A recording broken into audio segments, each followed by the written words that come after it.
오늘 우리에게 허락하시는 하나님의 말씀입니다. 창세기 4장 1절부터 16절까지의 말씀입니다.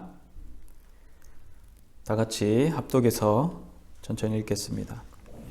아담이 그의 아내 하와와 동침하매 하와가 임신하여 가인을 낳고 이르되 내가 여호와로 말미암아 등남하였다 하니라. 그가 또 가인의 아우 아벨을 낳았는데 아벨은 양치는 자였고 가인은 농사하는 자였더라.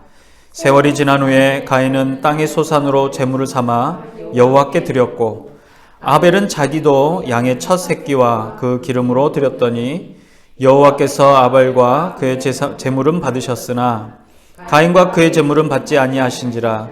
가인이 몹시 분하여 안색이 변하니 여호와께서 가인에게 이르시되 내가 분하여 함은 어찌 됨이며 안색이 변하면 어찌 됨이냐. 내가 선을 행하면 어찌 낯에 들지 못하겠느냐. 선을 행하지 아니하면 죄가 문에 엎드려 있느니라. 죄가 너를 원하나 너는 죄를 다스릴지니라. 가인이 그의 아우 아벨에게 말하고 그들이 들에 있을 때에 가인이 그의 아우 아벨을 쳐 죽이니라. 여호와께서 가인에게 이르시되 내 아우 아벨이 어디 있느냐. 그가 이르되 내가 알지 못하나이다. 내가 내 아우를 지키는 자니이까. 이르시되 내가 무엇을 하였느냐. 내 아우의 핏소리가 땅에서부터 내게 호소하느니라. 땅이 그 입을 벌려 내 손에서부터 내 아우의 피를 받았은즉 내가 땅에서 저주를 받으리니 내가 밭을 갈아도 땅이 다시는 그 효력을 내게 주지 아니할 것이요 너는 땅에서 피하는 유리하는 자가 되리라. 가인이 여호와께 아뢰되 내 죄벌이 지기가 너무 무거우니이다. 주께서 오늘 이 지면에서 나를 쫓아내시온즉 내가 주의 낯을 배웁지 못하리니 내가 땅에서 피하며 유리하는 자가 될지라. 물을 나를 만나는 자마다 나를 죽이겠나이다. 여호와께서 그에게 이르시되 그렇지 아니하다.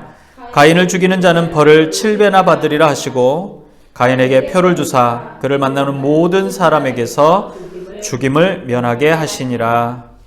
아멘.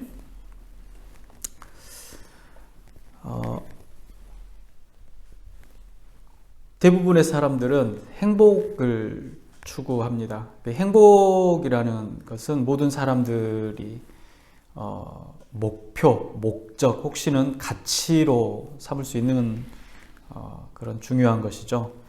그 불행한 삶을 원하는 사람은 어느 민족이나 어느 나라든지 어떤 사람도 있을 수 없을 거라고 생각이 됩니다.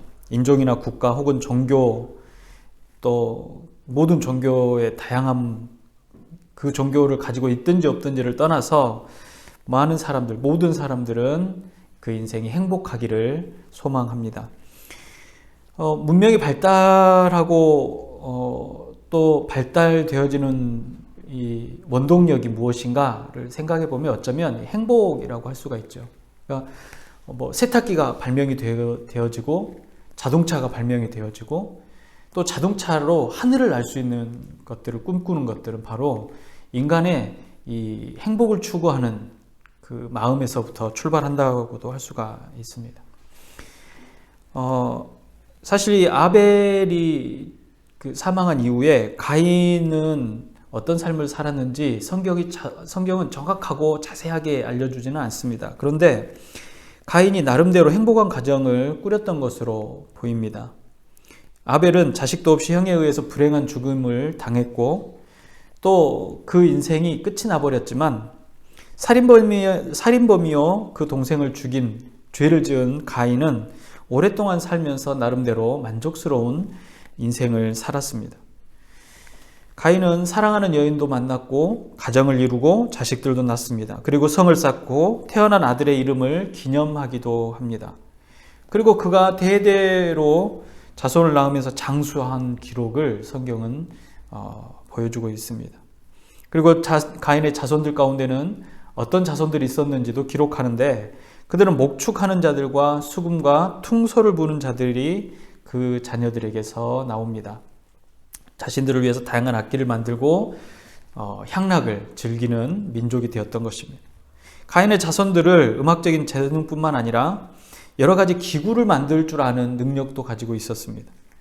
그러니까 그 자손들 중에 아주 뛰어난 장인들이 존재했던 거죠.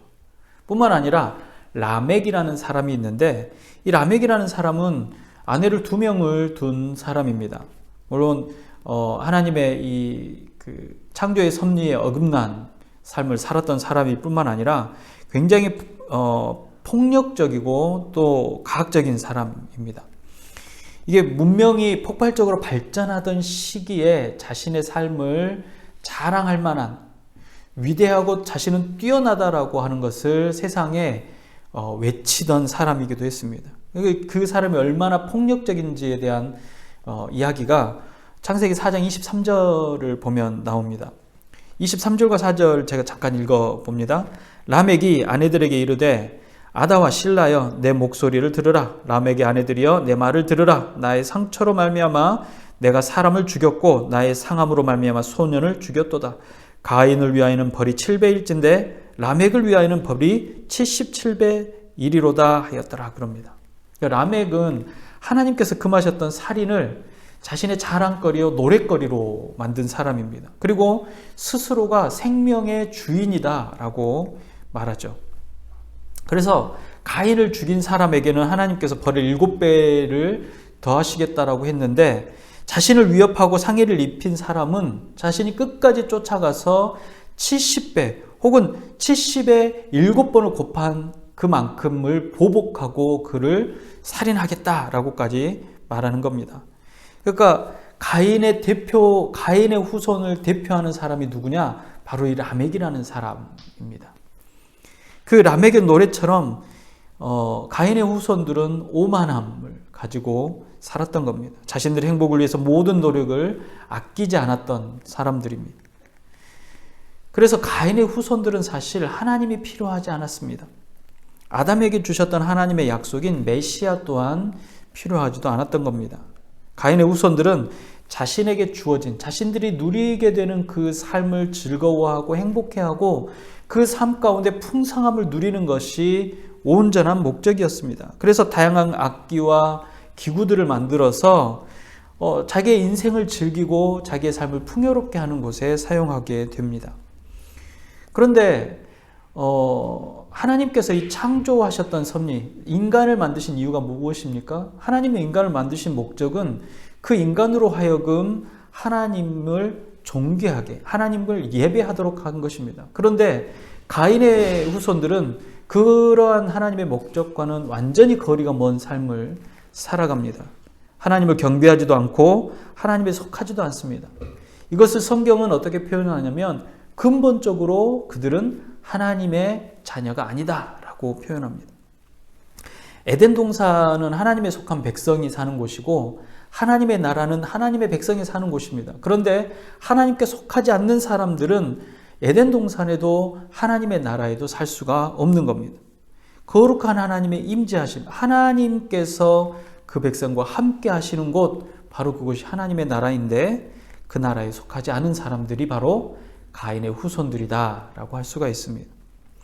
오늘 본문을 보면 가인을 낳고 하나님께서 약속하신 여인의 후손이 태어났다라고 하와는 생각했던 것 같습니다. 그래서 여호와로 말미암아 등남을 했다라고 표현합니다. 그러니까 하나님께서 주셨다, 하나님께서 허락하셨다라고 표현한 겁니다.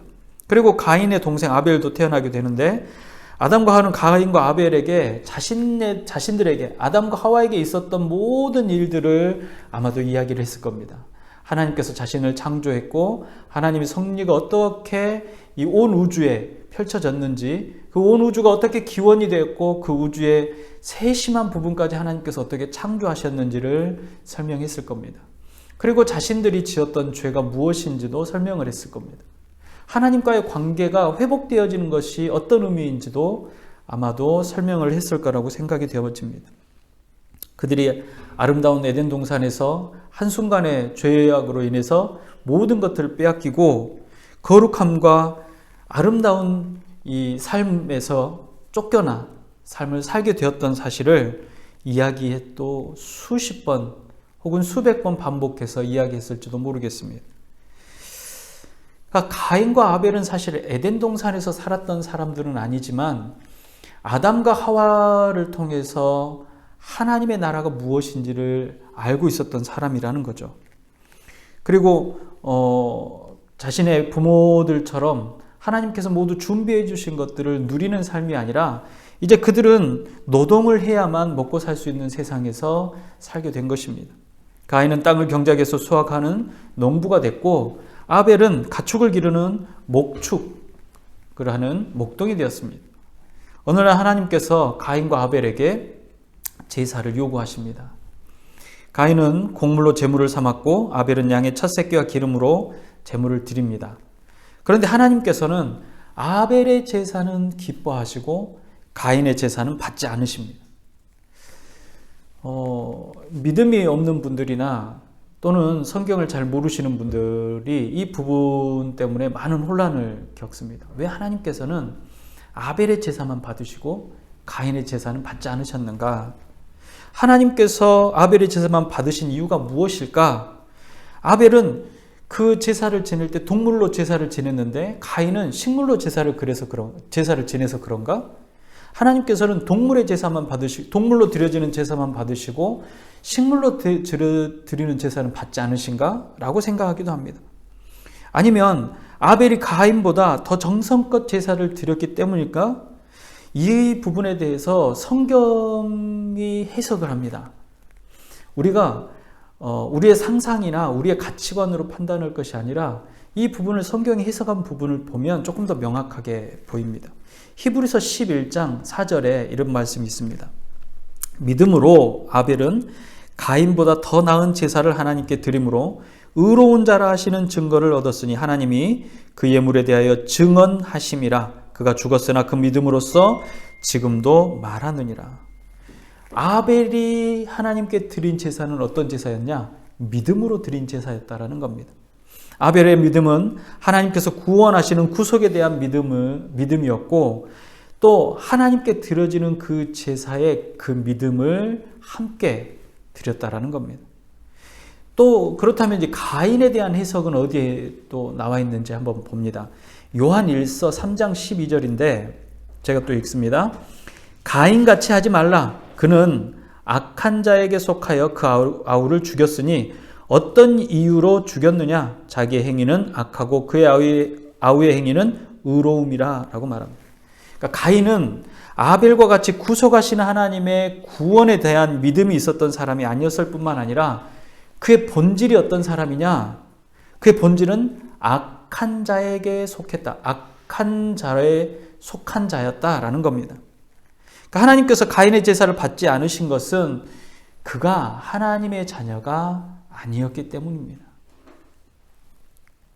성경을 통해서 알 수 있는 분명한 사실은 가인은 사탄에게 속한 자이고 아벨은 하나님께 속한 자였다라는 겁니다. 물론 하나님께서 가인도 만드시고 아벨도 만드셨습니다. 하나님께서 가인의 창조주도 되시고 아벨의 창조주도 되십니다. 그런데 가인과 아벨의 이야기를 통해서 하나님께서 우리에게 무엇을 말씀하고자 하시냐면 가인은 하나님께 속한 자가 아니라는 사실이고 아벨은 하나님께 속한 자라는 사실입니다. 하나님께서는 아담과 하와가 죄를 범해서 사망에 이르게 되자 하와를 유혹하여 하나님께 대적하던 사탄과 원수가 되게 하십니다. 그러니까 모든 하나님의 백성들은 사탄과 원수가 되어집니다. 이것은 거룩한 하나님의 자녀인 여자의 후손과 사탄에게 속한 사탄의 후손 사이에서 원수가 되게 하신 것입니다. 그리고 여자 후손으로 오시는 메시아가 사탄의 계획을 무너뜨리고 하나님의 구원 계획을 완성하실 것을 선포하셨던 겁니다. 하나님의 이 선포 이후에 성경의 많은 기사들은 하나님의 백성인 여자의 후손과 사탄에게 속한 사탄의 백성이 원수가 돼서 분쟁하게 된 것에 대한 기록들을 곳곳에서 합니다.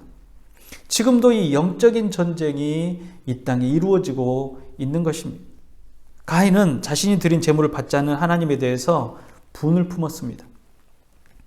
믿음으로 드린 아벨의 제사와 달리 종교적인 열망을 가진 종교적인 열심으로 드려진 가인의 제사가 거절당하게 된 겁니다. 그렇게 되자 가인은 자신을 거부한 하나님께 분노하게 됩니다. 가인은 하나님께서 자신의 제물을 당연히 받으셔야만 한다라고 생각했습니다. 그런데 자신의 제사가 하나님으로부터 거부받자 하나님의 기쁨의 대상인 아벨을 증오하고 살해합니다. 그 아벨을 살해하는 행동은 자신의 분노를 표출하는 결과입니다.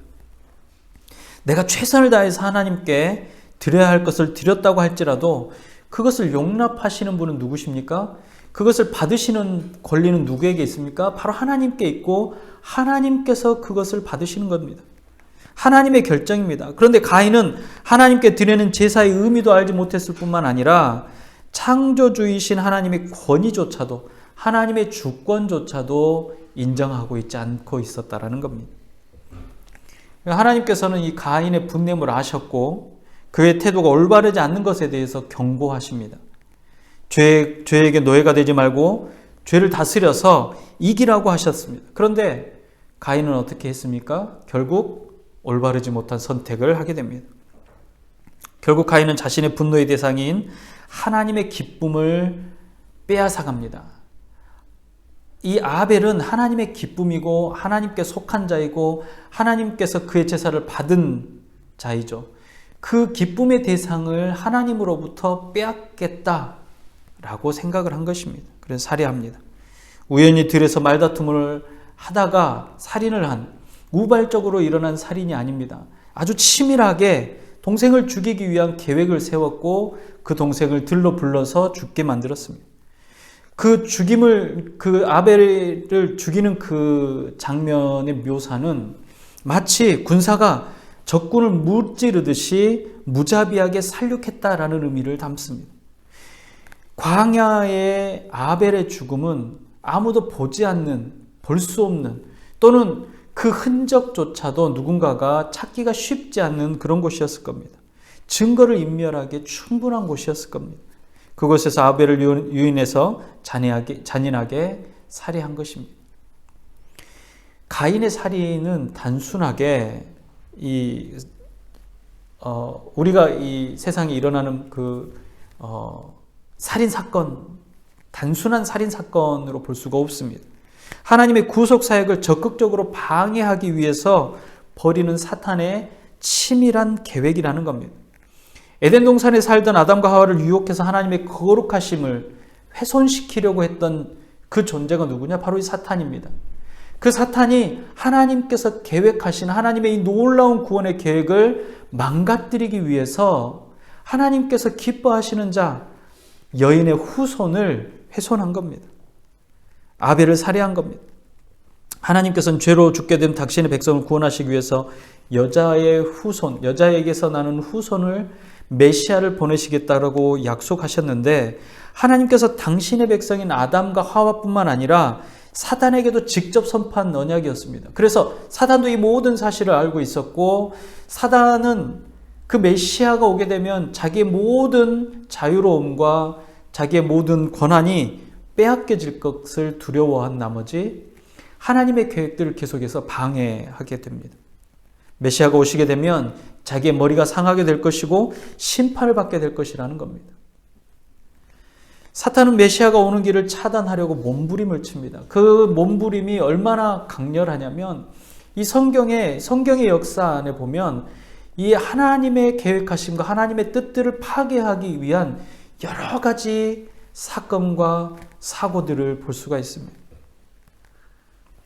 적극적으로 방해하기 위한 어쩌면 첫 번째 계획은 아담과 하와였을 수 있습니다. 그리고 그 다음에 계획은 무엇입니까? 바로 가인을 통한 아벨을 살해하는 것입니다. 사단은 가인을 살해한 이후에도 그 계획, 하나님을 방해하기 위한 계획들을 끊임없이 시도합니다. 그러나 메시아가 오시는 그 순간까지 시도했던 모든 계획들을 실패로 돌아가게 됩니다. 하나님께서 이 사탄의 계획을 파하시고 메시아가 결국 이 땅에 오시게 됐으며 구원을 선포하게 되셨습니다. 예수 그리스도가 이 땅에 오심은 하나님의 약속이 이루어진 것이고 하나님의 계획하심이 완성되어지는 것입니다. 모든 창조의 세계는 심판자 되시는 예수 그리스도, 여자의 후손인 하나님의 약속인 예수 그리스도 앞에 서게 될 것이고, 구원의 역사 앞에 모든 인류는 머무르게 될 것이라는 겁니다. 하나님께서 동생 아벨을 죽인 가인에게 죄를 추궁하는 장면들을 오늘 볼 수가 있습니다. 뭐라고 가인이 대답을 합니까? 정말로 그 가인의 대답은 그 이 아담의 대답과 너무나도 유사합니다. 하나님께서 내게 주신 저 여자가 나에게 주었기 때문에 선악을 알게 하는 나무 열매를 먹었습니다. 당신이 나에게 준 여자가 나를 범죄하게 했습니다. 라고 핑계를 댔던 아담과 같이 가인은 4장 11절에 보면, 그리고 12절에 보면 이렇게 말합니다. 내가 땅에서 저주를 받으리니 내가 밭을 갈아도 땅이 다시는 효력을 내게 주지 아니할 것이요 너는 땅에서 피하여 유리하는 자가 되라. 하나님의 이 죄에 대한 결과를 받은 이 가인은 뭐라고 하나님께 말합니까? 내가 내 동생을 지키는 자입니까? 라고 말합니다. 아담이 하나님께서 주신 저 여자가 나에게 주었기로 내가 먹었습니다. 이 죄의 원인은 하나님 당신 아닙니까? 라고 했던 것과 얼마나 비슷한 말이었습니까? 내가 내 동생을 지키는 자입니까? 라고 대들었던 가인은 그 죄의 본질이 무엇인지를 분명하게 보여줍니다. 하나님의 심판, 아담에게 내려졌던 심판과 저주가 가인에게 내려지는 심판과 저주의 유사함을 보면 죄의 본질은 다르지 않다라는 겁니다. 그리고 죄의 결과도 다르지 않다라는 것을 아담과 하와를 통해서 또 가인과 아벨을 통해서 보여주고 있는 것입니다. 중요한 사실은 가인과 아담 모두가 땅에서 쫓겨났다라는 사실인데, 아담이 쫓겨난 땅은 어떤 땅이냐? 하나님의 땅입니다. 거룩한 하나님의 임재가 있는 땅입니다. 그런데 가인은 여기서 한 발 더 나가서 추방되었던 땅에서조차 그 밭을 갈아도 효력을 얻지 못하게 됩니다. 농부인 가인은 땅이 그 소산을 주어야만 먹고 살 수 있는 사람입니다. 땀을 흘려야만 그가 수고로움의 대가를 받는 겁니다. 그런데 땀을 아무리 흘려도 수고를 아무리 해도 애쓴 만큼 수확을 얻지 못하게 된다는 겁니다. 땅으로부터 거부된 농부는 생명을 위해서 떠돌 수밖에 없는 상황이 된 것이죠. 그가 떠돌 수밖에 없는 상황에 내몰린 것은 결국 자신의 죄 때문입니다. 가인이 얼마나 자기의 닥치게 될 위협이 얼마나 두려웠는지 우리가 읽었던 마지막 부분의 말씀은 그 부분을 설명을 하죠. 14절에 보면 주께서 오늘 이 지면에서 나를 쫓아냈습니다. 내가 주의 낯을 뵙지 못할 텐데 내가 땅에서 피하며 유리하는 자가 될 것입니다. 나를 만나는 자가 나를 죽이지 않겠습니까? 내게 살인자의 표식이 있습니다. 그 표식을 보고 사람들이 나를 살인자라고 하고 나를 하나님의 대적자라고 하고 죽이지 않겠습니까? 라고 한 겁니다. 그러니까 가인에 대한 하나님의 징계, 그것은 생명의 땅, 평안의 땅에서 쫓겨나고 하나님을 뵙지도 못하며 하나님의 임재를 경험하지 못하고 유리하는 자가 된다는 겁니다. 그리고 만나는 자마다 자신을 위협하는 적이 될 거라는 겁니다. 이러한 사실은 하나님께서 생존을 위해 주신 땅으로부터 추방되는 것을 말하는 것뿐만 아니라 철저하게 하나님의 은혜로부터 소외되었다, 배척되었다, 분리되었다라는 것을 말합니다. 우리가 이스라엘 백성들이 광야에서 가나안 땅을 가는 도중에 불뱀을 만나는 사건을 볼 수가 있습니다. 불뱀을 왜 만나게 됐느냐? 하나님의 말씀, 하나님을 대적하고 하나님의 주권을 인정하지 않겠다라고 하던 이스라엘 백성에게 하나님의 임재가 떠나버린 겁니다. 하나님의 임재가 떠나는 곳에 그들은 그 땅이 그들을 위협하게 되었던 것이고 그 생명을 위협하게 되었다라는 겁니다.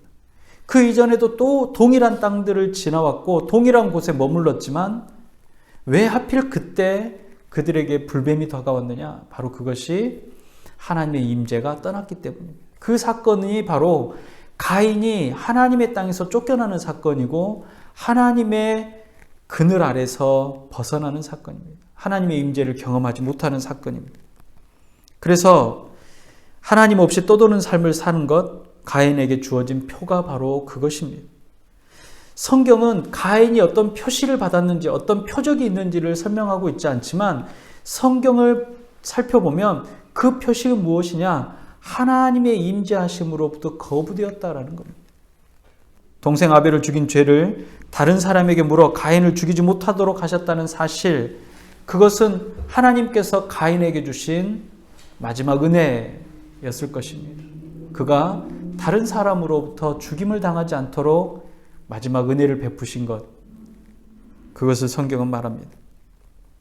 그 사실을 볼 때 우리가 지금 더 많은 것들에 대한 논의들이 되어야겠지만, 우리가 어떤 죄인을 상대할 때, 누군가가 나에게 죄를 지었을 때 그 죄를 보복하는 것이 나의 권리냐, 권한이냐, 나에게 주어진 권력이냐라고 했을 때 결단코 그렇지 않다라는 것을 말합니다.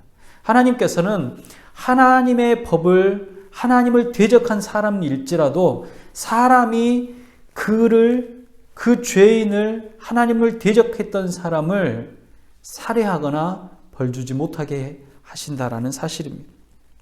가인은 살해 위협으로부터 벗어나서 안전하고 평안한 삶을 살다가 죽게 되었습니다.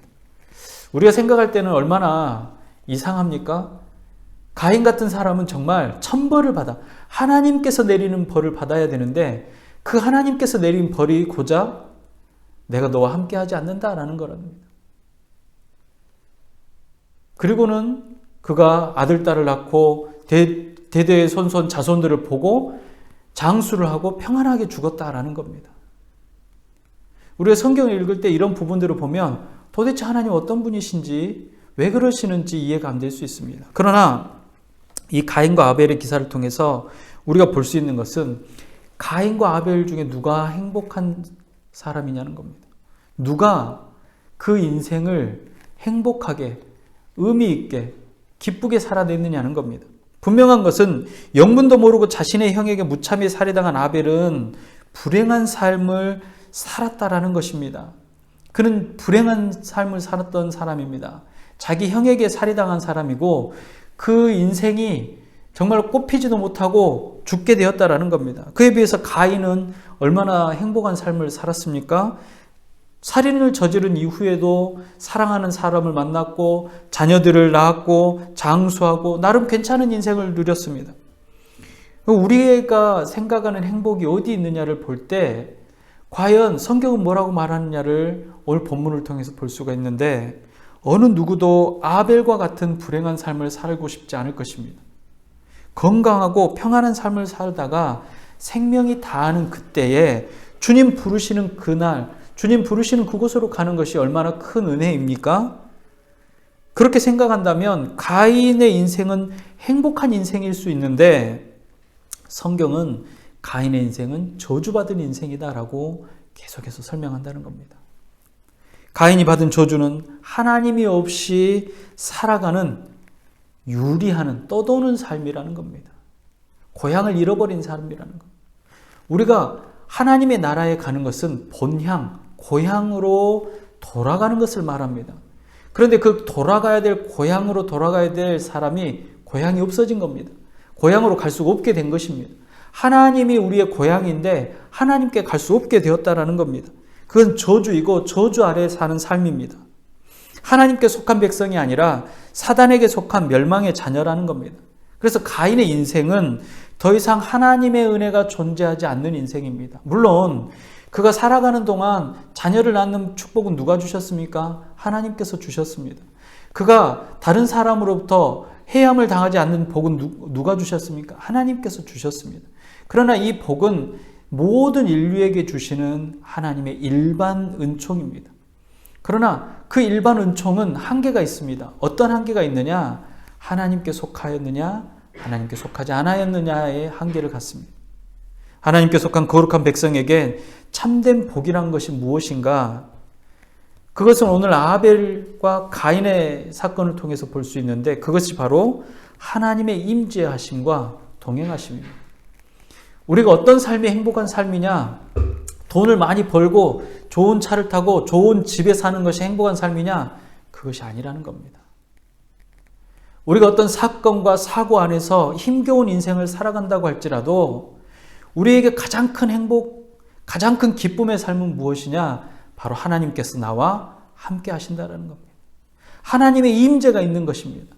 하나님께서 내가 너와 함께 하겠다라는 약속을 주신 것입니다. 내가 너와 함께 하겠다. 너는 내 자녀고 나의 백성이다라고 말씀하시고 장차 나의 집에 함께 하자라고 하시는 겁니다. 그것이 바로 인생의 참된 기쁨이요 참된 행복이라는 겁니다.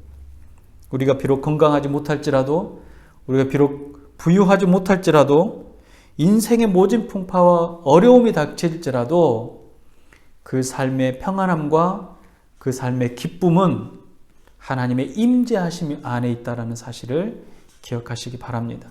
오늘 저와 여러분들 안에 우리 주 예수 그리스도의 임재하심이 항상 함께 하시기를 주님의 이름으로 축복합니다. 기도하겠습니다. 주님, 주의 은혜를 다시 한번 감사합니다. 너는 내 자녀요, 내 백성이요, 내 거룩한 하나님의 땅에 거하는 자라 말씀하셨습니다. 그 말씀에 기뻐하며 회개하고 돌이켜 하나님 앞에 나온 주의 백성들을 주님 기억하여 주시옵시고, 또 아버지 하나님, 이 땅의 장수함이, 부요함이, 이 땅의 평안함이 결코 인생의 가장 중요한 행복이나 기준이 되지 아니하고 하나님의 임재하심이, 하나님의 통행하심이 가장 크고 놀라운 은혜임을 기억할 수 있도록 허락하여 주시옵소서. 하나님의 법 안에서 하나님의 주권을 인정하며 하나님의 주권을 기뻐하며 삶을 살아갈 수 있도록 허락하여 주시옵소서. 아버지 하나님, 지금 지구상에 세계 곳곳에 힘겹고 아파하는 이들이 너무나도 많습니다. 자연재해를 인하여서 고통스러워하는 이들이 너무나도 많습니다. 마지막 때입니까? 이제 곧 주님이 오십니까? 이 어려운 시기에 예수 그리스도를 만나게 하여 주시옵시고 예수 그리스도 안에 구원을 얻을 수 있는 은혜를 허락하여 주시옵시며 환난과 핍박 가운데 예수 그리스도를 만나는 역사가 있도록 허락하여 주시옵소서. 오늘도 우리와 동행하시고 임재하시기를 기뻐하시는 우리 구주 예수님의 이름으로 감사하며 기도드리옵나이다. 아멘. 기도하겠습니다. 지금은 약속의 주인이 되시는 우리 구주 예수 그리스도의 은혜와 하나님 아버지의 무한하신 사랑하심과 성령님의 감화, 감동, 위로, 교통 충만케 하시는 은혜가 그리스도 예수 안에서 참 생명을 얻어 그리스도 예수 안에만 거하기를 소망하고 하나님 안에 기쁨을 누리기를 다짐하는 주의 모든 백성들의 머리 위에와 어린 심령들의 머리 위에 각 가정과 지역과 교회 위에 특별히 사랑하는 우리들의 이웃들의 머리 위에 이제로부터 영원토록 함께 있을지어다. 아멘.